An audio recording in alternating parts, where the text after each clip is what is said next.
Колумбии сложно, потому что после того, как ты был мэром столичного города, сейчас просто куда-то там резюме рассылать, да, там, плюс у тебя там шеф, плюс у тебя там 8 на работу надо приходить, плюс еще какие-то вещи, было бы сложно. Много получает мэр? Да, нормально получал, то есть где-то, наверное, где-то $5000, наверное, где-то. Была какая-нибудь там кабинка телепорта, я бы туда зашел бы, уехал бы в Саратов и вообще бы оттуда не выходил никогда. Я когда в Саратове бываю, вообще счастлив. Коррупция, это же она не в Библии написано, что в Колумбии будет быть коррупция, да? Преступные группировки коллективно работают? Нет? Нет, конечно же нет. Для многих это единственный выход из бедности. Поэтому, кто в армии служит, это не дети преподавателей. А тюрьмы насколько заполнены вообще? Для людей, наверное, тоже был какой-то престиж для Тунхи, как мэр-иностранец. Такого же не было никогда ни в истории, ни где-то, ни в географии. Экспорт какой у Колумбии вообще? Чем владеет? Потому что я считаю, что в Колумбии до сих пор у нас феодализм. Клан тебе не предлагал дружбу? Давай к нам, и мы тебя поддержим, будем крышевать. Я сейчас сижу, как реально из страны уехать не могу, потому что у меня подписка о невыезде. На сегодняшний день ты отстранен полностью. Да? Здесь лучше, чем в России. Там, почему? Потому что ты здесь будешь получать столько-то, а в России ты получаешь столько. Мы этой группе ребят заплатили, они вышли. Такой часто распространенный вид преступления – грабеж. Но Родина все-таки напоминает о предназначении заключения, я бы сказал. Ну, хочется как-то быть среди своих, что ли. Всем привет, это Колумбия, и мы встретились с Михаилом. Сегодня он расскажет, как он сюда попал. Поехали.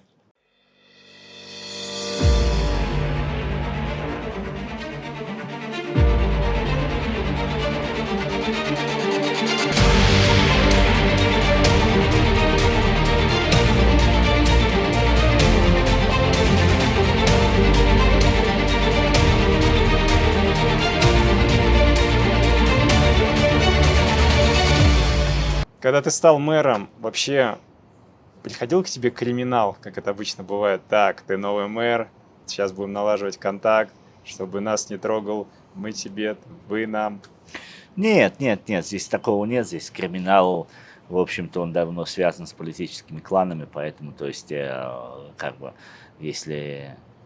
То есть, как что такое политический клан или клан? То есть, там представители политической политики, представители судебной системы. Самое очень главное то, что понять, что в Колумбии правит, в общем-то, даже не политики, а судебная система, вот, то есть, которая, соответственно, тоже правит так, как надо. Вот. То есть люди свои в этой системе, какие-то журналисты проплаченные, бизнесмены, которые работают с этим кланом, ну и, скорее всего, то есть там где-то представители криминала уже тоже они. Они не пытались тебя припугнуть вот изначально криминалом? Да нет, здесь дело в том, что, знаешь, пока человека можно задавить судебными исками, стрелять ни в кого не будут. Здесь в том-то и дело, что как бы я думаю, лучше было бы по-другому, потому что у меня в конце концов охрана есть и сам стреляю. А так говорю, что пока есть как надавить через судебную систему, то есть смысл какой там расходоваться. Что вот при должности мэра выделяется вообще? То есть охрана, квартира? Что? Нет, квартира никакая не выделяется.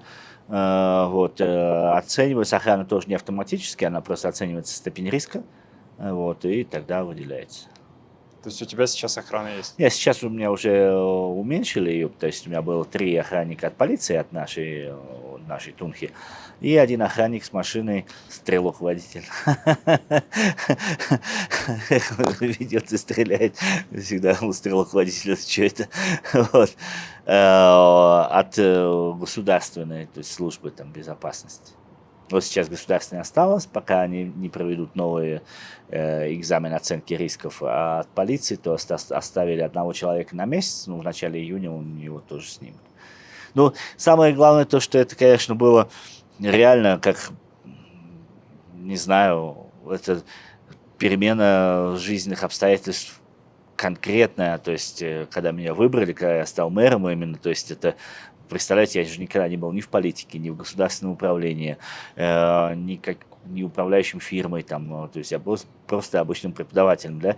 Я думаю, такого мало кто когда испытывал, Даже потому не, что даже не лектором, да? была какая-то, да, подготовка, то есть, во-первых, государственной должности, к важной должности, политической должности, плюс вот это, видимо, я когда выиграл выборы 29 октября, 30 с 5 утра уже приехали журналисты, там целая толпа, где я там ночевал, короче, вот, и был просто вот эти 2 месяца телешоу, причем, так как я медийный персонаж, вот, то есть у меня эти телешоу были с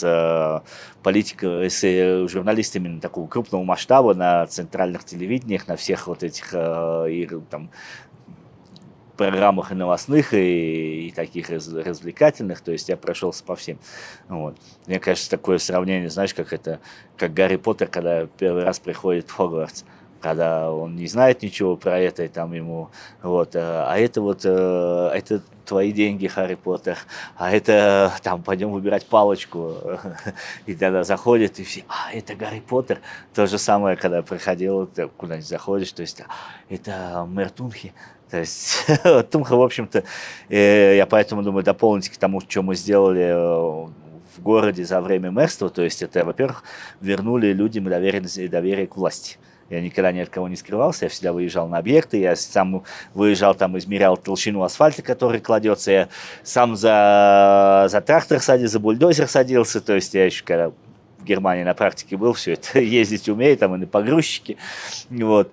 Во-первых. Во-вторых, достижение, в общем-то, такое политическое, это то, что после середины срока, который я отбыл, обычно измеряют, допустим, как доверие населению, у всех рейтинг ниже плинтуса, то есть все там мэров ругают, то есть я сохранил популярность.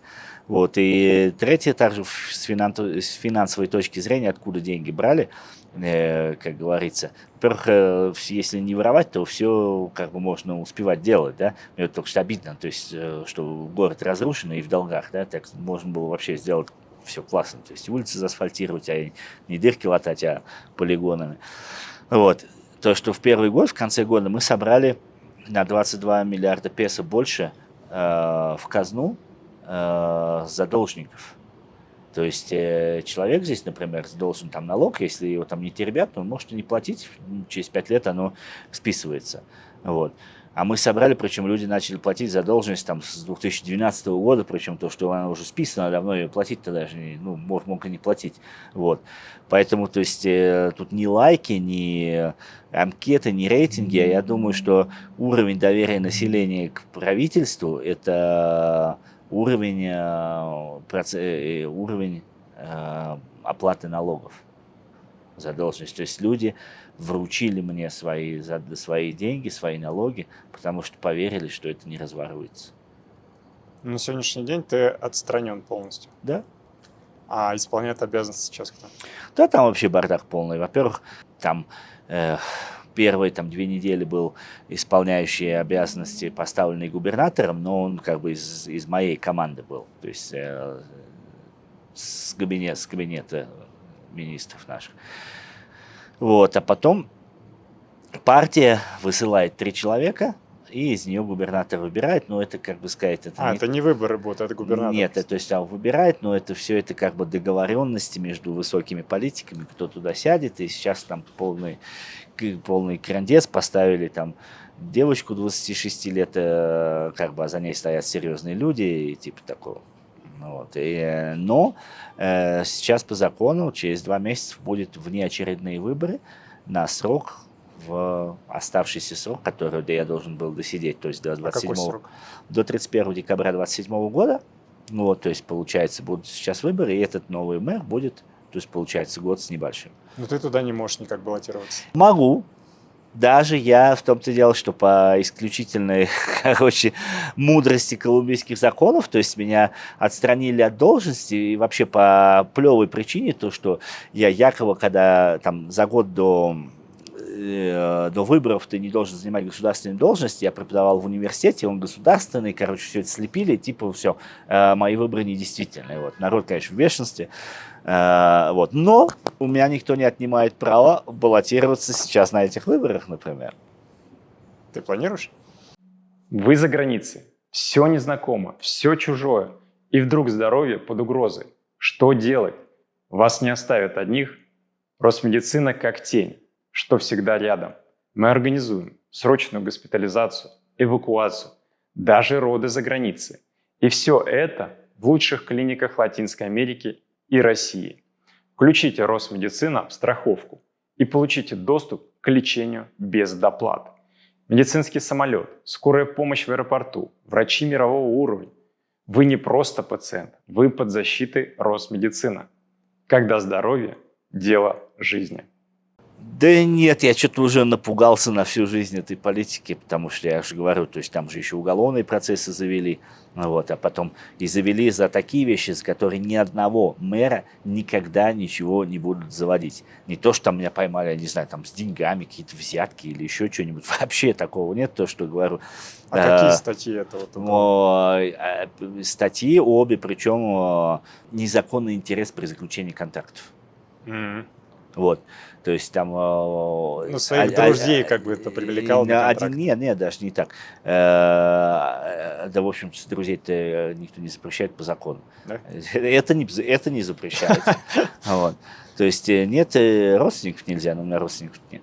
И один чувак тоже подал иск на обнуление выборов, он потом его забрал и оказался на работе потом на ведомственном предприятии. А мне вменяют в вину, что я якобы на этом с ним сторговался. Вот, но это не так. А второе сейчас размотали, но это было для того, чтобы меня скинуть, потому что, как говорится, во-первых, то, что у меня также появилось люди в политических кругах клановых, тоже начали проявлять какое-то уважение ко мне за 2 года, потому что, то есть в течение 2 лет они меня скинуть не могли, потому что иск об обнулении он появился за 2 месяца раньше о том, как я должность занял. Вот, как меня только выбрали, то есть сразу на меня эту телегу накатали, причем на многих. Я говорю, что в Колумбии очень много адвокатов. То есть Колумбия, она вторая по количеству адвокатов на 100 тысяч человек вообще в Латинской Америке. А Тунха – это кладезь, просто это источник всех этих адвокатов, потому что у нас только университетский город, у нас только дневных 4 факультета. Вот. И, то есть это безумие какое-то, вот как это, я не знаю, видел трасса 60, какой-то город, где там на тебя все вот эти иски, короче, только ты поехал. Вот такая же штука Тунха. Работы нет, частного сектора нет, только политики и адвокаты. Я говорю, поднимешь какой-нибудь камень, там сидит один политик и 2 адвоката. Вот, это просто безумие какое-то. Вот, и люди так знают, что Тунха – это очень сложно политический город, в политическом отношении. Тунха. Клан тебе не предлагал дружбу? Давай к нам, и мы тебя поддержим, будем крышевать. Я тоже думал, что, в общем-то, я же вред никому не приношу, у меня хороший рейтинг, я мог бы с кем-то составить команду.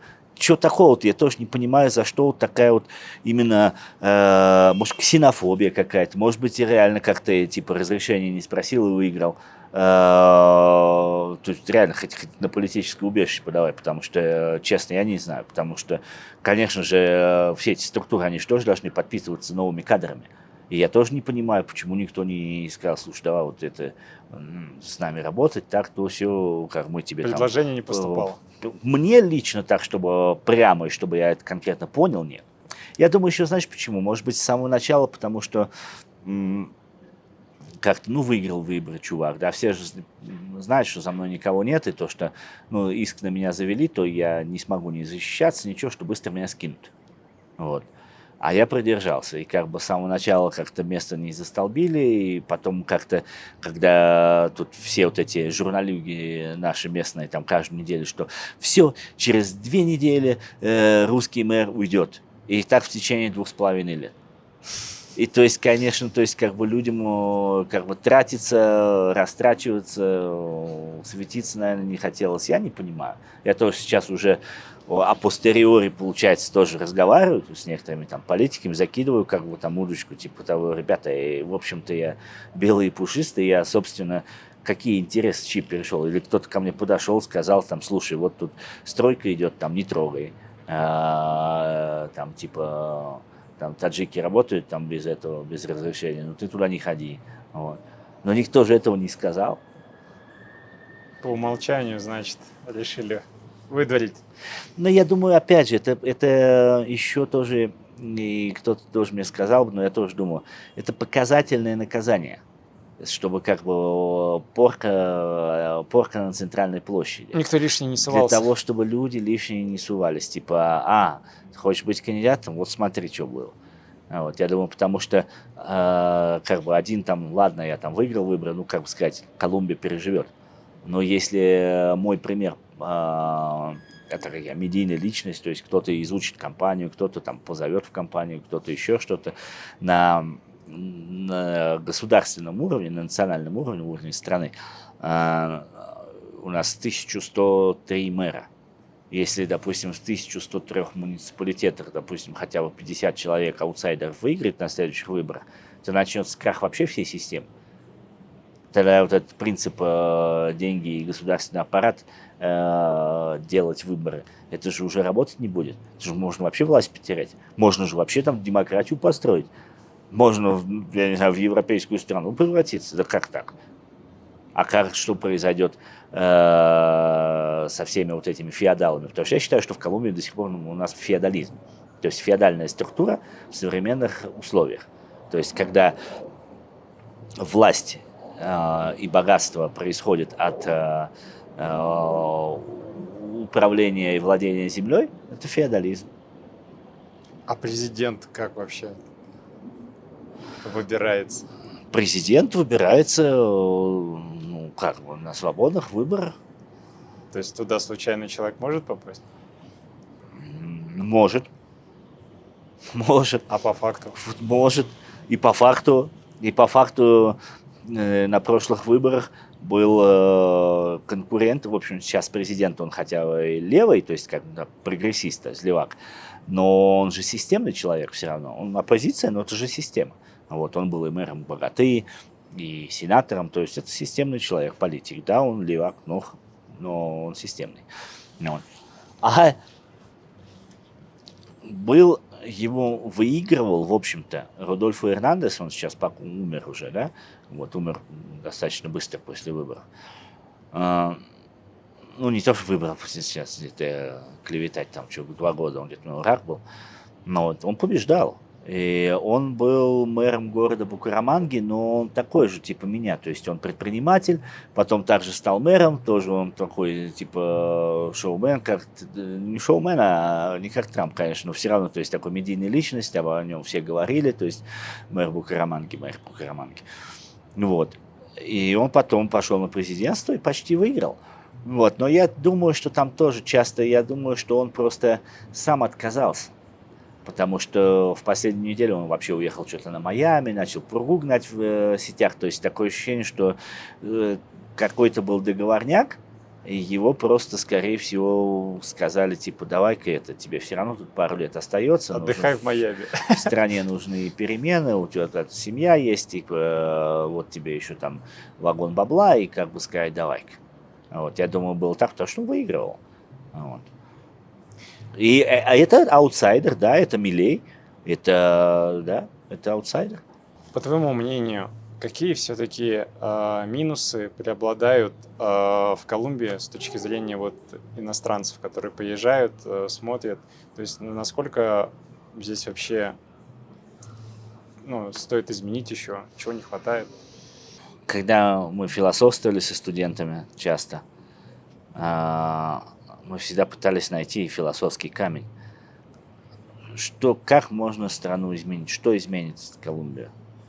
И я говорю, Колумбию ничто не изменит. Да нет, шутка. На самом деле, потому что когда так начинаешь разбирать, как бы удалять внешние факторы, там, типа у нас тут герилья, у нас там это, я говорю, это же, она же не Богом создана, это же сами создали, это же сама страна создана, коррупция, я говорю, коррупция, это же она не в Библии написано, что в Колумбии будет быть коррупция, да, там, допустим, или там не природа создала, например, вот эта гора, да, это природа создала, против нее либо там сноси ее, либо живи с ней, а коррупцию создали мы сами, вы сами, вот, я здесь не был. Типа, какой путь? Многие через образование, то есть надо людей обучать, как бы, то есть чтобы обучать ценностям, Ну, хорошее здесь образование? Нет, Нет. плохое, очень плохое. То есть это один минус. То есть поэтому я говорю, что, во-первых, это все вот такие старые, я говорю, старые преподаватели, которые нас здесь очень... В России не хватает преподавателей, а в Колумбии их избыток. Новых, то есть людей с магистратурой, со всеми знаниями, со всем, да. Вот. И нет, потому что им позволяют работать там до 70 лет. Вот, то есть там преподаватель. И, ну, что он может рассказать, что он может знать? То есть, если, допустим, с ними разговариваешь, человеку там 60 с чем-то лет, он, ну, свой предмет более-менее, и так там, ну, ничего полностью. По старым книжкам. Классы английского языка, там, this is a kid, и так до 11 класса, короче. Еще какие минусы? Ноль абсолютно. Смотри, я с советским образованием, я поэтому говорю, что самое, и опять же, поверь мне, я работник образования. Ты чувствуешь зов перемен? Где-то там, за горизонтом, начинается твоя новая жизнь. В каком уголке Латинской Америки ты найдешь себя? Наш канал – это проводник в неизведанное. Истории русскоязычных переселенцев, секреты жизни за границей и то, что не расскажут в глянцевых блогах. Подпишись, спроси, исследуй. И помни, твой новый дом может быть ближе, чем ты думаешь. Я в Германии обучался на преподавателя. То есть я обучался в Германии, в России сделал магистратуру по преподаванию немецкого языка. В Германии испанский язык и экономика. Здесь я преподаю. У меня тетя всю жизнь преподает, 47 лет преподавала. Дед с бабушкой были преподавателем, директором школы. Прабабушка и прадед, я в 4-м поколении преподаватель. Вот. И я заявляю, что самая удачная система образования была именно советская система образования, что легло в основу сейчас современных методов образования в Финляндии, в Корее, которые, то есть это была советская система образования. Именно, то есть одна книжка от Владивостока до Калининграда, но хорошие преподаватели. И самое главное, преподавание вот этих ценностей. Но ценности, как вот эта ценность, мы носимся с понятием наши ценности. Нет. Это что такое ценность? В общем-то, ценность – это ценность тебя для общества. Это вот ценность, а не то, что там мне важно это, я ценю там какой-то цветок. Это не ценность, это чепуха. Именно то, что в советское время нас формировали как полезного члена общества. Что такое, как двойку получить? Для меня была трагедия. Да как это так? А если 2 подряд? Это же вообще, я не знаю, там, ну, чуть ли не, там, ну, не суицид, но это, ты домой идешь, я не знаю, как заходить-то вообще? Как так, там, допустим, школа не нужна, школа не важна. Как так ты не выучишь? А потом пионерская организация. Вот ушла пионерская организация, в школе начался бардак. И в России в школах бардак. Почему? Потому что нет ее. И ничем ее не заменить. А здесь есть вообще понятие лагеря? Да нет, ничего здесь нет. Детские оздоровительные эти? Нет, частные какие-нибудь такие вылазки для богатых людей, типа скаутов, там, допустим. А так нет. Система, советская система, пионерские лагеря, турслеты в деревне, школе, турслеты. Вот. Я помню, то есть, как выбор вожатого в дружине, выбор вожатого в звено. Там, ну да, там идеологии, там надо было там рассказывать там рассказы про Ленина, там, ну и что? А сейчас про чего ты будешь рассказывать? Про кого-то же надо рассказывать рассказы. Вот. Но этого же нет. И здесь этого нет, вообще отсутствует полностью. Здесь вообще отсутствует полностью. Я говорю, что поэтому говорю, что в Колумбии, и причем говорю про советское образование, на базе советского образования, без какой-то подготовки, просто для прикола сдал колумбийский ЕГЭ, набрал 383 балла из 500 и оказался в 3% самых лучших ЕГЭшников всей страны того года. Ты сдал? Да. Просто пришел, там, как бы сказать, там, ну сколько там, наливается в бассейн вода там со скоростью столько, а выливается со столько, там, плюс еще какие-то такие вещи, вот, там оценивается каждый предмет. Вот. И я без абсолютно какой подготовки школьный ЕГЭ сдал и оказался в 3% Я в России сейчас поеду, я очень плохо сдам ЕГЭ, просто ради прикола. Я пойду в ЕГЭ, да я там окажусь так, что меня в институт ни в какой не возьмут. Я сейчас на основании вот этого колумбийского ЕГЭ могу и обучаться в самых лучших государственных университетах страны, у меня пропускной балл. Обучение в институте здесь бесплатно? Ну, оно как бы в государственных, оно как бы, да, бесплатное. Вот, было до определенного времени даже платное, там, ну, небольшое, дешевле намного, чем было. Сейчас бесплатное, полностью на основе ЕГЭ вот этого, то есть, вот, кто не сможет туда, то идет в частный университет. И я говорю, что это вот на базе нашего образования. Я говорю, что, Господи, почему то, что работает, и то, что работало, нельзя просто как-то актуализировать? Почему надо разрушать, я не понимаю. Сейчас какой-нибудь в России что ж не там же как Министерство образования и прочее, нельзя же это заниматься своей, как это, самоуправством, допустим. Я говорю, дали бы мне школу, я бы просто взял бы советские учебники, советские программы, что-то обновил бы, да? Ну, хотя, черт знает, видишь, тут без пионерской организации, без чувства того, что я маленький человечек с красным галстуком, являюсь, то есть, как бы, частью общества, и это осознаю. И помимо индивидуального действия, самое главное мое действие в коллективе, в Колумбии это отсутствует полностью, никогда этого не было. Здесь вот, что здесь в Колумбии, я говорю, что самая страшная вещь – это отсутствие осознания себя как коллектив. То есть они каждый сам Каждый колумбиец, он очень талантлив и трудоспособный, да? Может быть, один колумбиец, он более работоспособен, например, чем там, или это более талантлив, чем один немец, да? Но два немца, они в 10 раз будут талантливее, чем два колумбийца, потому что они вдвоем работать не умеют. Коллектив абсолютно, вообще, вот даже вот такое, что такое коллективная собственность? Коллективная собственность, то, что есть в России, еще от Советского Союза, в Европе, и РЖД. Это коллективная собственность в том, что, потому что каждый человек, который там ездит, ты в одном вагоне бедный и богатый, но ты чувствуешь себя одинаково. Парк – это коллективная собственность, она никому не принадлежит, но это, когда ты заходишь в парк, ты потребляешь часть того, что в государстве быть не могло. Что такое в Колумбии? Абсолютное расслоение общества. Богатые защищают себя от бедных при помощи этих 10-метровых заборов с электрической и частной охраны. Получается, здесь ты защищаешь себя от другой части народа. Коллективной собственности нет практически, то есть, допустим, общественного чего-то такого, чтобы общественный там бассейн, общественный там парк, общественный это, то все. Поведение в коллективе абсолютно дикарское.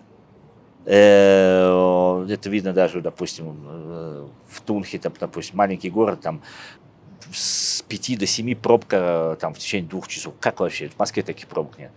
Вот. То есть, почему? Опять же, потому что люди, каждый человек едет, как он хочет, паркует, где ему захотелось. Автобус, нет остановок, потому что они есть, но никто там не останавливает. Там останавливаются, но помимо того, автобус набирает где захочет человека, допустим. Вот. Полностью просто какой-то, как с джунглей. Каждый как-то, даже в джунглях, мне кажется, больше порядка какого-то, чем вот среди самого народа, то есть, да. Вот, и мы также, вот, кстати, с моей подругой, то есть она тоже помогала мне организовывать именно как раз программы по культура сьюдадана, гражданская культура, как сказать, в движении, применительно к участию в дорожном движении, да, там, чтобы автобусы останавливались где надо. То есть там ходили, там мимы, там, допустим, чувак там на красный свет пришел, там все там чморят его, что, нету знака автобусная остановка? Так есть, но он же не останавливается, он там останавливается, да, но, допустим, сами люди, то есть, допустим, не могут дойти до остановки. Вот это каждый считает, что свою жопу, извиняюсь, надо таскать прям до самого порога. А он не проезжает, он останавливается? Нет, он останавливается на стороне остановки, но через 50 метров кто-то скажет, а можно здесь? И он выходит, и тут же еще кого-то наберет. И люди, то есть это, как бы сказать, вот я говорю, что почему коллективное действие очень примитивное. коллективное, потому что это же как получается коллективный договор. Я иду к остановке, а ты останавливаешься только на остановках. И я, будучи в автобусах, не прошу останавливать где угодно. В «Богате» тоже был такой хаос, я еще застал. Вообще непонятно было, кто куда что едет. Сейчас все сделали, организовались такие большие автобусы, только на остановках. И самое главное, и люди это приняли. И никому в голову не придет остановить здесь это Трансмиллениум, например, вот, а мне здесь надо. Никто даже не подумает, что это возможно, да? Ты слышишь? Это зов древних земель. Латинская Америка шепчет сквозь тишину джунглей, шум океана и дыхание вулканов. Мы пройдем туда, где нет толп и банальных маршрутов. Там тебя ждут не просто фото, тебя ждет настоящее пробуждение чувств. Получи уникальный маршрут, личное сопровождение, комфорт как дома и полную безопасность даже в самых диких местах. Хочешь почувствовать силу мира, где правит природа и дух свободы? Смотри ссылку в описании и сделай первый шаг туда, где начинается приключение. А в Турции так. А машины вот... Плюс еще все там, и пешеход на красный свет, я говорю, вот, понимаешь, светофор, там, фаза, да, вот, мы уже там человек 20 там с этими, там, мимы, актеры, театр там с этими, с микрофонами, с мегафонами, короче, это, чтобы там это, ну, как бы высмеивать людей, там, как бы сказать, там, ставить его в нехорошую ситуацию, там, идет на красный, все там орут, и красный свет, то есть, допустим, вот такие акции, и людям нравилось, и люди аплодировали, люди, и самое главное, то, что вот это удивительная, как бы сказать, черта, то есть все говорят, что это неправильно, все хотят, чтобы был порядок, но никто не хочет его создавать.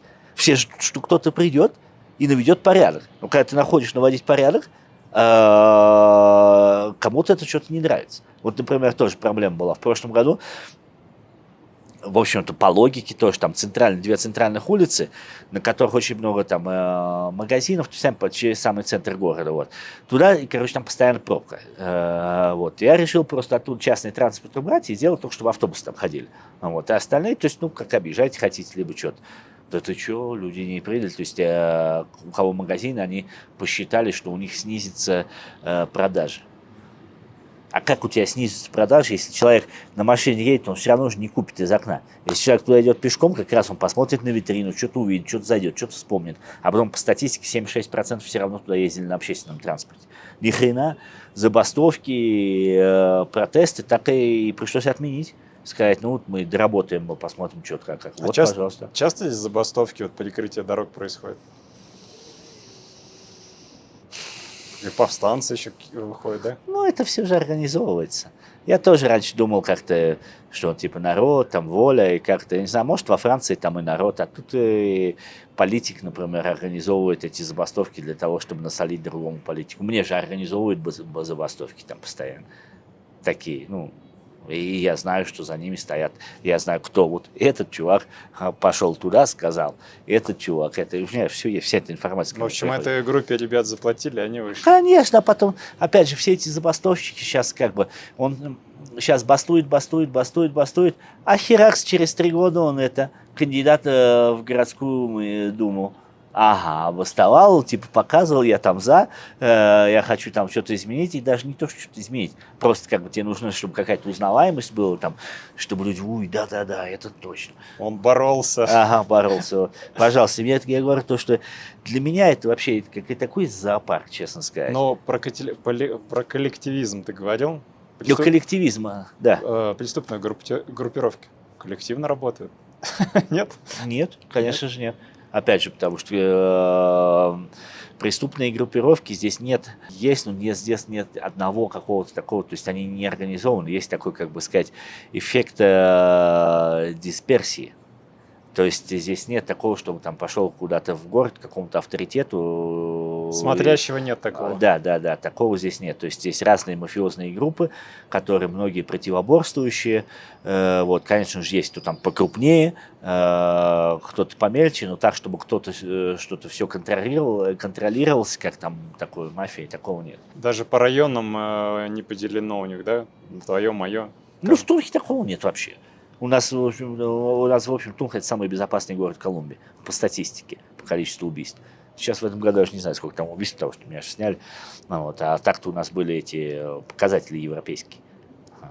У нас, в общем, Тунха, говорю, что Богота, да, там опасно, а в Тунха, вот, то есть, пожалуйста, ходишь с телефоном, тут аккуратнее ходи с телефоном, потому что здесь велосипедисты проезжают, так быстро херакс, там тебя все отняли и убежал. А в Тунхе такого вообще нет. У нас ночью, там, 2 ночи, там, 2 девушки спокойно по городу идут куда-то, допустим, тихо, спокойно. У нас Тунха это исключение. А тюрьмы насколько заполнены вообще? Не знаю, не знаю, не знаю. У вас в Тунхе нет такого? Нет, у нас в Тунхе есть есть у нас пенитенциарное заведение для молодежи, где они там живут, обучаются, ну, как типа закрытый интернат, но они там за что-то там, то есть, да, там, вот, потом есть еще городская тюрьма, там 270, по-моему, человек, потом есть, ну, как КПЗ, да, там, то есть, пьяный набедокурил, там, что-то раз там отвели его, там, ну, там буквально в среднем, там, человек 7. Вот. И недалеко от Тунхи есть огромная тюрьма государственного масштаба, такой особого режима. Про образование ты говорил, а вот ребята, если которые не поступят, их забирают в армию. Армия здесь обязательно или Нет, здесь не обязательно. Ну, как она обязательно, ты должен обязательно сделать себе военный билет. Вот. Но так, чтобы кого-то там забирали насильно, здесь нет, потому что всегда есть больше желающих служить, чем нужды армии. То есть это элитно служить, да? Для многих это единственный выход из бедности. Поэтому кто в армии служит, это не дети преподавателей. Это люди в основном реально, то есть у которых, ну, очень жестко с экономической точки зрения. Ты сказал про минусы. Минусы плохое образование. Еще какие 2 минуса назовешь? Ну, как опять же, плохое образование, но говорю, вот это отсутствие какого-то чувства коллектива, чувства какой-то принадлежности вообще вот к коллективное действие. Потом образование, ну, плохое, ну, как сказать, где-нибудь в Буркина-Фасо, наверное, ну, тоже сам не лучшее, то есть с кем сравнивать, смотря, да. Вот. Медицина хорошая с точки зрения лечения. Да, я считаю, что здесь медицина хорошая. Вот. Приезжают сюда иностранцы Да, лечиться? много часто бывает то, что приезжают А сюда. откуда приезжают? Ну, Штаты в основном зубы лечить и пластик. Вот, то есть Колумбия, да, она является Медellин одним из- особенно развит пластикой. Ну, это и одна из главных таких направлений, куда ездят для пластики. Потом коррекции глаз, например, здесь очень дешево, там за штуку баксов, то есть сделают коррекцию, в России это дороже. Вот. Потом, так все-таки со студентами, о чем мы говорили-то, я говорю, что нет.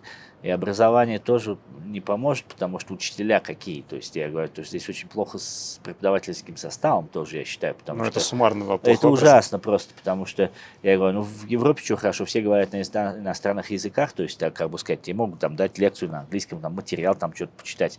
В конце концов, на испанский язык всего лишь 4% мировой литературы переведены научной. Вот. То есть, да, в России тоже люди как не сильны в языках, но, извини меня, тебе не дадут лабораторские занятия готовить, если у тебя нет кандидатской. Вот. А здесь чувак вышел, закончил просто, свою бакалавра. Поступил в магистратуру, и уже там на 2-м курсе ему дают вести занятия. Это же вообще получается как? То есть кто кому преподал вообще? Потом, опять же, для преподавателя должна быть какая-то своя мудрость, что ли, какая-то житейская мудрость, что ли, да? Не просто вот там, ты выучил, ты прочитал лекцию, теперь ты ее можешь рассказать. Это очень плохо. Это очень плохо, да? Вот. То есть и университетской школе, я говорю, там засилие вот этих всех мастодонтов, которые, то есть они, ну, пока ходят, они будут туда ходить. Вот. Преступность И назовешь причем вот я минус? говорю, что опять же нет такого общественного договора. Также вот эти учителя, слушай, у меня там внук без работы. Я говорю, ну уйди с работы, он будет работать. Я говорю, а преподаватель? Я говорю, ну вот, что вы здесь засиживаете? Вы пенсии уже давно заработали, там, 20 лет назад. Что вы здесь сидите? Освободите место, здесь 25 тысяч человек, учителей хотят занять места. Преступность назовешь минус? Преступность? В Колумбии. Это минус? Сильно Нет, развита, нет? преступность, она всегда минус. Вот, Ну, насколько опять она же, сильно развита вообще? достаточно развита. опять же, тут надо смотреть город от города, да, то, допустим, Тунха, это город, я считаю себе абсолютно безопасный, хотя там тоже, знаешь, там телефон в России оставишь в кафе, там все ищут хозяина. Здесь, допустим, сразу думают, как его схватить. Так тут помимо телефона всегда он видео показывает, тут с пистолетом якобы ходит. Ну, кто? Ну, я видеоролики про Ну, в видеоролики. Штатах вообще все с пистолетами ходят. Да нет, на самом деле, не знаю, может, кто-то с пистолетами ходит, да. Разрешено оружие ношение? Нет, ну, надо, да, можно сделать лицензию, но это достаточно сложно, потому что должны основания иметь. Либо ты там землевладелец, и тебе нужно охранять там от больше там зверей, того всего. Вот, либо, то есть, ты боишься там за свою жизнь, либо ты там по должности, но это достаточно сложно, и людей с оружием мало. Вот так, чтобы людей с оружием было мало. Вот. Что у кого-то там эта лицензия есть. Такого мало. Образование, преступность. Ну, преступность где? Опять же, смотри, ты можешь жить в Тунхе, где у нас там 6 убийств за год. Ну, я суммарно просто. А можешь жить в городе, где же там, Тулуа, где мэр сидит дома, у него 30 охранников, потому что если он выйдет, сразу его грохнут. Ну, мы Вот. же не мэры все с 30 охранниками, мы простые люди, поэтому... Да и простому человеку, то есть, допустим, одно дело жить в Тунхе, а другое дело жить в Кали, например. То есть, как бы сказать, когда я говорю о статистике убийств, допустим, на 100 тысяч человек, вот, и где в Кали, там, допустим, не знаю, там 100 убийств на 100 тысяч человек, ну, условно, а у нас там 2. Вот. Это же касается простого человека. Даже если ты ни в чем не замешан, тебе же может случайно пуля попасть там из-за перестрелки. Вот. Ну, плюс там поножовщина, все дела. Да, грабеж, например. Здесь такой часто распространенный вид преступления – грабеж. Ну, грабеж с оружием? Да, грабеж с оружием. Ну, как, допустим, нож – это же оружие, в основном холодное оружие. То есть я сейчас вышел, там, подошли с ножом, отобрали сумку, там, например. Да, это такое повсеместно. Кроме в Тунхе. Ну, в Тунхе такого нет. Мало очень сейчас. Вот это очень странно было в Тунхе. Ну, и в Ярачка я приехал, в Тунху там тоже такое бывало. Потому что в Шести тоже там были места, где там не пройдешь. Я не знаю, я почему-то и ходил, и все мне было нормально. А когда я сейчас стал мэром, мы еще так как вот затянули же. Я сам тоже выезжал на операции с полицией. Вот, то есть сейчас это... А потом, знаешь, как бы для людей, наверное, тоже был какой-то престиж для Тунхи, как мэр-иностранец. Такого же не было никогда ни в истории, ни где-то, ни в географии. Так, Вот, да. и как бы какой-то я чувствую, что в Тунхе пропал какой-то этот шарм. В Тунхе пропал шарм. Где я сейчас, с кем встречаюсь, что замышляю, ты хочешь знать больше, чем открыто? Тогда тебе в наш телеграм-канал Кажан17. Здесь не просто ответы, здесь подсказки, намеки и секреты. Следи и спрашивай. Следующая съемка уже близко. И, может быть, именно твой вопрос попадет в эфир. Все нужные ссылки в описании. Тайна зовет. Экспорт какой у Колумбии вообще? Чем владеет? В основном полезно ископаемые. Нефть, уголь. Это все равно, как бы там ни крути, все равно вот это полезно ископаемые составляет 50% второго баланса. А с точки зрения вот фруктов, там рыбы? Ну, они есть, они выходят на 3%. Ну, сейчас, может, чуть подтянули там в структуре, потому что начали выводить ограничения на эксплуатацию полезных ископаемых. Ну, а как оно же, как бы, надо смотреть, допустим, если мы скажем там, сельское хозяйство с 3 поднялось там до 6 в процентном отношении. Я говорю, ну давайте, подождите, давайте посмотрим, как оно на самом деле. Оно в процентном соотношении из-за чего? Из-за того, что полезные ископаемые убрались, и ты автоматически поднялся при том же количестве производства, или как оно, за счет чего? Все, конечно же, там президент пытается, то, что там зеленая экономика и прочее, то есть, ну, это же тяжело. Это же тяжело выход на новому игроку на рынок, опять же, да, там, допустим, бананы всегда будут возить с Эквадора, сколько ты их здесь не сажает. Это сложно там у кого-то что-то отобрать этот рынок, да. Вот, это не так просто, но потихоньку, да, вот сейчас экспорта у нас много, это авокадо. Авокадо, не зеленый такой большой, а авокадо хас, черный такой, который в Европе. Вот это много экспортирует. Потом, ну, в Буяка, допустим, есть это... Аранда, но это как типа черника, что ли, голубика какая-то такая, вот эту ягоду типа экспортируют. Но это же все это штучно. Это же не то, что там сейчас. Твои планы на сегодня какие? на сегодня? Да я не знаю, сейчас пообедать надо, наверное. Я имею в виду план на жизнь в Колумбии. Что ты планируешь?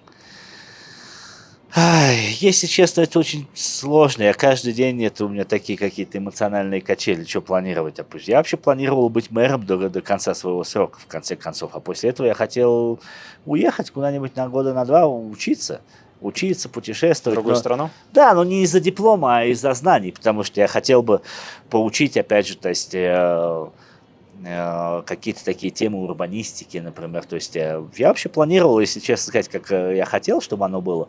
Вот, закончить 4 года нормально, то есть потом зарплата все-таки неплохая, что-то там скопить. Вот. И реально поехать в путешествие. Знаешь, поначалу там можно даже какие-то на практике, куда-нибудь в какую-нибудь мэрию, там, допустим, есть же такие здесь более развитые города, как Медельин, там, туда можно там на практику на месяцок, чтобы посмотреть, как у них там, например, вот, в другие страны посмотреть, а как у них муниципальное управление работает. Но это когда, допустим, все было нормально, все было хорошо, и я думал, ну, потом продолжить это в муниципальном управлении, не обязательно в Колумбии, может, в другом месте. Вот, может, грант какой-нибудь выиграть. Но пошло не так, как я хотел, потому что все эти накопления, они ушли на адвокатов. Вот, сейчас вот тоже надо думать, с чего сейчас ипотеку платить за эту квартиру, например. Вот. Много получает мэр? Да, нормально получал, то есть где-то, наверное, где-то $5000, наверное, где-то. А есть желание вернуться в Россию? Да, Да? да. А с чем связано? Ну, во-первых, если честно сказать, вот я говорю, во-первых, если дойти до темы, то, что сейчас как пошло не так, во-первых, меня сняли со срока раньше, то есть, соответственно, как бы сбережений будет меньше, и говорю, много было вот этих, было и есть и будет, и вот эти трат на адвокатов.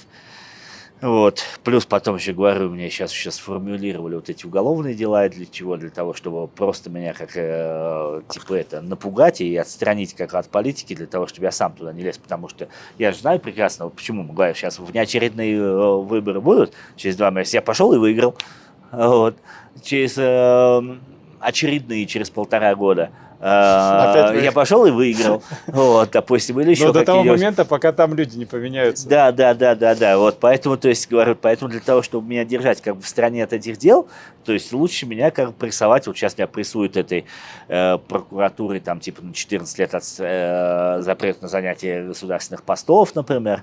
Вот, потом еще сейчас вот эта уголовочка там, короче, за ни за что. То есть я сейчас сижу, как реально из страны уехать не могу, потому что у меня подписка не выезде. То есть я через границу никак не пройду, например. Что делать, тоже не знаю. То есть я бы сейчас сам был. Была какой-нибудь там кабинка телепорта, я бы туда зашел бы, уехал бы в Саратов и вообще бы оттуда не выходил никогда. Я когда в Саратове бываю, вообще счастлив. А когда Потом, в конце последний раз концов, был? мне сейчас 40... Ну вот я был так нормально, я был 5 месяцев в 22 году, я как раз тогда защищал кандидатскую.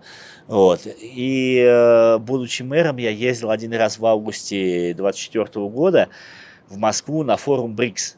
Там форум регионов был. Ну, это как по работе считается. Да, по работе там у нас был как на 3 дня, там на форумах тоже участвовал. Ну, так классно тоже, то есть, видишь, знаешь, когда я там был просто там, как чувак из Саратова, то есть, это одно, да, а так, ну, с людьми познакомился, интересно. Вот, вообще Москва классный город, потому что я чувствую, знаешь, когда вот это, как, ну, с точки зрения мэра, ты уже понимаешь, что когда есть город, когда, скажем, такие главные проблемы решены, и есть деньги на излишество, это классно. Когда ты можешь построить, допустим, вот это Зарядье, когда ты можешь построить такие вещи, которые они, как бы сказать, ну, и так нормально. Москва со всей Да. страны собирает налоги. Да, то есть, как бы и так нормально, но ты еще можешь, да, знаешь, это классно, это круто, на самом деле, потому что Москва это реально, как бы, самый, сейчас, ну, я, может быть, да, там, не знаю, какие-то еще города, но я был там в Корее, был в Мексике, ну, где-то я все-таки был, да, там и жил, в Берлине жил, в Европе бывал. На самом деле, вот это величие, масштаб и как вот эта благоустроенность Москвы, ну, я не знаю, что мне нужно узнать, чтобы какой-то город оказался на первом месте. Сейчас для меня Москва, на самом деле, да. Вот, я не знаю, может, какой-то город есть, но я его не знаю. Так твои пока. корни какие? Российские? Вот. Нет, почему? Я же был, допустим, я был и в Восточной Европе, я был и в Мадриде, был в Берлине. Берлин тоже классно, Берлин тоже там, да, и транспорт, и пробок нет, пробок в Берлине нет вообще. Я не помню, когда я чтобы там в Берлине на машине стоял полчаса в пробке, да, как-то, но за счет чего? Опять же, это общественный договор такой, как в Колумбии до сих пор не допрут у нас в Тунхе, что ну не надо каждому, у кого есть машина, ехать на машине в центр. Ты затратишь на бензин, ты постоишь в пробке, ты будешь искать, где ее запарковать. Все равно тебе идти на платную парковку, потому что в центре не запаркуешь. Все равно ты едешь на машине. Ну почему тебе никто... Как же ты сам своим умом не можешь до этого дойти? В Берлине я бы, конечно, сроду бы не додумался в центр города ехать на машине. В институт на машине, это же уже бред какой-то. Ну, на поезд сел, поехал на метро. Есть какое-то общественное сознание, какой-то общественный договор, что ли, да, там, типа, я могу, но я не делаю, потому что это чушь. Вот, и я не делаю это, да, тут пока это нет, и этого я не знаю, когда это будет. Вот, и все равно, знаешь, когда после Москвы прилетал в Берлин, такое ощущение, что там, в сарай в какой-то. Честно сказать, допустим. Ну, значит, ты строишь телепорт, и в ближайшее время... Да нет, ну возможно, как строить вернешься в телепорт, я хочу все-таки, да, на самом деле, чтобы все сложилось в нормальную сторону. Да, я в Колумбии, если честно сказать, уже оставаться не хочу сейчас. Хотя ты гражданин Колумбии. Да, я гражданин Колумбии, то есть, вот, но я бы хотел бы переехать, наверное, в Россию, потому что, во-первых, Передавать свой бэкграунд и знания. глобальный контекст в том, что мне уже 47 лет, и если ехать в Россию, то надо ехать сейчас для того, чтобы успеть еще поработать лет 20, да, то есть прийти, то есть и начать работать нормально. Вот, во-вторых, я чувствую, что все-таки тоже и в России меня знают, может быть, полегче было с какой-то работой, тоже можно в какую-то струю войти, но только более цивилизованную, да, вот, потом, с другой стороны, наверное, как-то всех денег не заработаешь, минимум у меня есть, а максимум, в общем-то, тоже, как сказать, для чего. Все с собой не унесешь. Да, и хотелось бы тоже побыть с родителями, с друзьями, потому что родители тоже уже старые, хотелось бы с ними, то есть, как бы, вместе. Ну, как ты считаешь И вообще? еще, то есть, тоже я чувствую, что я также и для Саратова могу принести пользу. Я же все-таки был муниципальным управляющим, и у меня хорошо получалось, на самом деле, я говорю, люди любят, люди за. То есть город начал оживать, и это мы работали без денег вообще. То есть я бы в Саратове мог пригодиться. А перемести себя назад в то время, если бы ты из Саратова не уехал, кем бы ты был? Ну, если бы ты там и остался, не был в Германии, не был в Колумбии. Я давно об этом не размышлял, потому что уже прошло очень много лет, потому что я говорю, что с 2004 года я постоянно жил в Германии, а по факту с 2002, потому что я там был на практике полгода, потом еще на одной практике год, я больше был уже в Германии со 2 года практически. Вот. И сейчас у нас, я практически большую половину жизни ты прожил за рубежом, наверное. Может, еще пока нет, но так подхожу примерно, да, в последнее время. Раньше я размышлял, да, то есть, а что бы было, допустим. Не знаю. Тут видишь, как непонятно. 2002 год, начало 2000-х, в Саратове, что бы я делал, так-то, в общем-то, я особо там тоже как-то не помышлял. Я всегда хотел уехать. Ну, ты не жалеешь о своем пройденном пути? Вот тык-тык-тык, то, что ты оказался мэром. Да то, нет, что у тебя- конечно, не жалею. Все равно даже здесь, допустим, как бы жалею, что вообще баллотировался или нет, имея в виду все вот эти проблемы, которые у меня есть. Я говорю, да нет, все равно не жалею, потому что это жизнь, это, скорее всего, тоже. Я чувствовал себя тоже на своем месте, на самом деле, мне очень нравилось, потому что я впервые в жизни себя почувствовал именно таким целостным.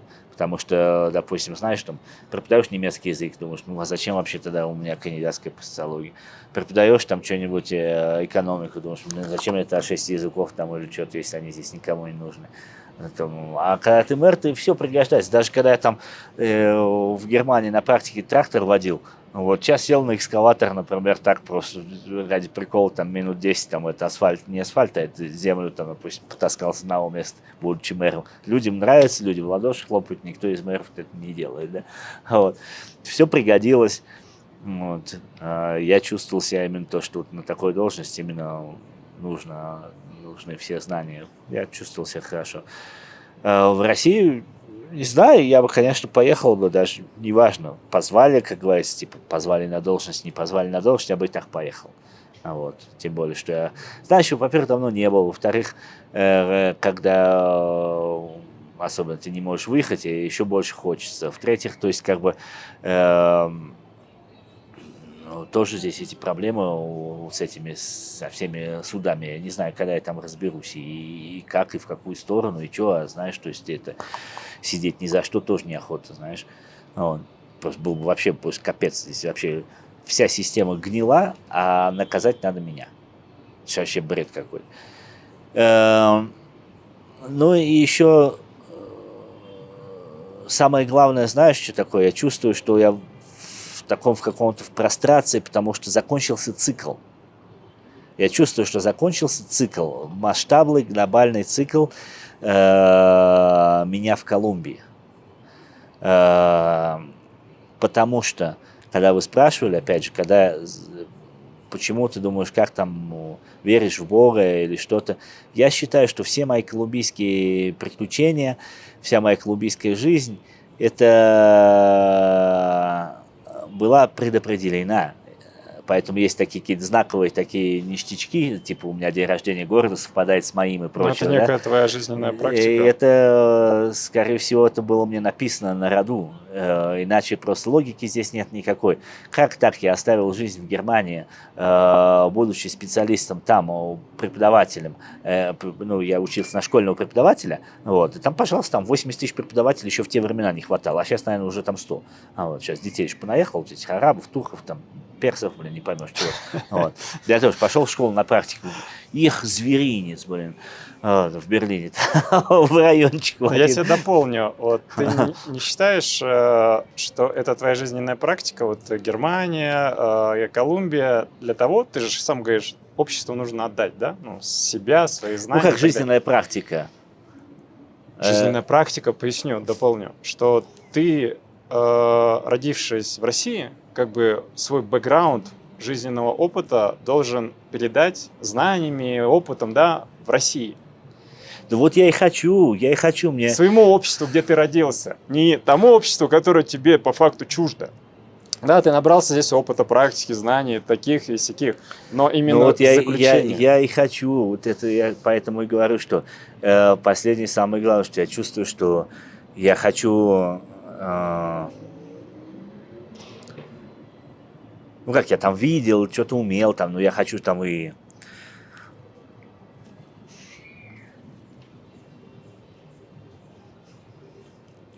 Но Родина все-таки напоминает о предназначении заключения, я бы сказал.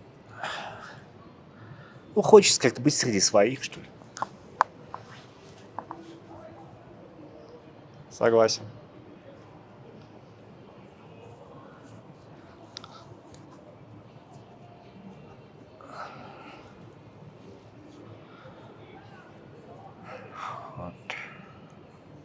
Русскоговорящим, которые кто бегает, кто ищет пальмы, острова и так далее. Что ты вообще порекомендуешь? Стоит ли бегать по Колумбии, тратить свое время или нет?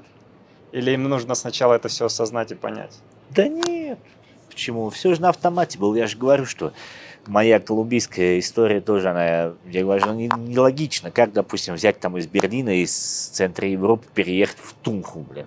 Причем, допустим, у меня сейчас пошло только в последнее время, когда я там стал мэром, а так я реально там перебивался с контракта на контракт, то есть у меня ничего не было, то есть я говорю, там съемная комната и все, то есть такой, я сейчас самое главное, то есть у меня есть возможность вернуться в Германию, есть возможность вернуться в Саратов, да, ну я какой-то упорно, как-то у меня здесь как-то что-то, я даже не знаю зачем. Вот такое ощущение, что, как бы сказать, все эти годы до должности, такое ощущение, что как-то я как будто бы и ждал момента, но я этого сам не осознавал. Тебе дали знак, вот, тебе и поэтому показали. я считаю, что сейчас как-то закончился цикл, то есть если я здесь был там, 10 лет до этого для чего-то, там 15 лет, получается, с 8-го года, да, по 23-й, вот. Если я эти 15 лет был не осознавая, но это было для чего-то, но то оно уже все, оно уже случилось. То есть да. оно уже как бы закончилось, это уже была как бы корона. У меня была самая главная должность в своем городе. То есть в своем городе я в любом случае искать не знаю, чего я могу еще искать, потому что, допустим, после того, как ты мэр города, сейчас куда-то мне устраиваться на работу там преподавателем, то есть как-то было бы, ну, не знаю, я не знаю, как самочувствие само, допустим. То есть, Нет, тебе жизнь показывает вот, знаки. и- Тебе все, в принципе, показано. Дальше как ты И будешь действовать. поэтому, то есть тут либо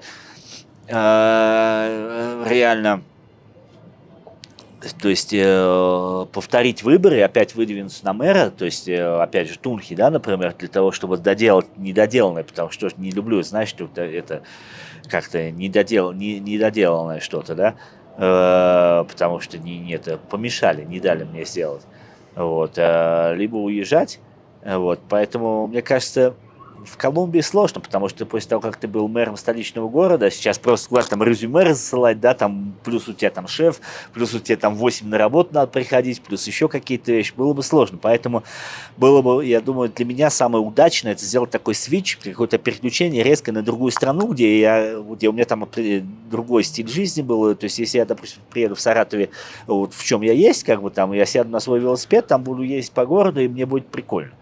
Вот, пить квас. Когда здесь нет.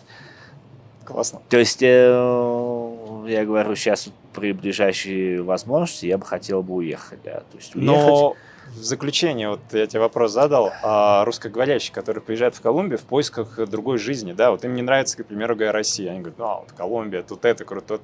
Что ты порекомендуешь? То есть правильное решение вы делаете, неправильно, либо они должны осознать твое просто личное мнение? Нет, я не знаю, я же попал в Колумбию случайно, получается. Я приехал сюда Ну, по ты обмену здесь студентами. прожил, у тебя здесь уже есть опыт, понимание этой страны, так поэтому... Да, но ты же говоришь о людях, которые думают переехать из России напрямую жить в Колумбию, Да. потому что в Колумбии жить лучше. А таких я не знаю. Обычно люди кто уезжают по необходимости, либо есть туристы, вот они приехали на день в Тунху, а задержались на 4 месяца, да, там им понравилось. Либо приехали, как вот многие, я знаю, там вот раньше особенно было там через российские компании, то есть, работает, да, понятно, здесь живет там, допустим, да, понятно. вот, и кто-то и остается, например, вот, осознанно. Я считаю, что, как бы, я не могу дать оценку, допустим, что здесь лучше, чем в России, там, почему? Потому что ты здесь будешь получать столько-то, в России ты получаешь столько-то, вот, а всегда я думаю, что если кого-то куда-то тянет, то надо идти. Лучше сделать тяжелее, чем не сделать тяжелее. Если куда-то тянет человека, значит, надо идти. Опять же, тянет же почему-то. Кто-то же либо сверху, один сверху, а другой изнутри. Они же тоже как-то переговариваются, и кто-то же твои ноги куда-то тащит. А внутри это кто? Не знаю, наверное, Бог, который есть внутри, есть религии, которые так понимают. Ну, ты Может про быть, душу или про духа? наверное, душа, энергия, кто-то свое эго.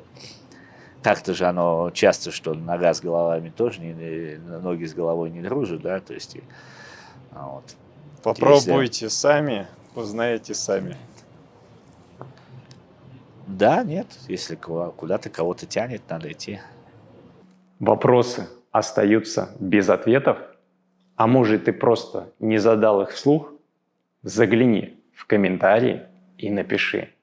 Возможно, именно твой вопрос откроет новую тему в следующем подкасте с теми, кто живет в Латинской Америке. Хочешь знать больше? Будь ближе. Подпишись и включи уведомления.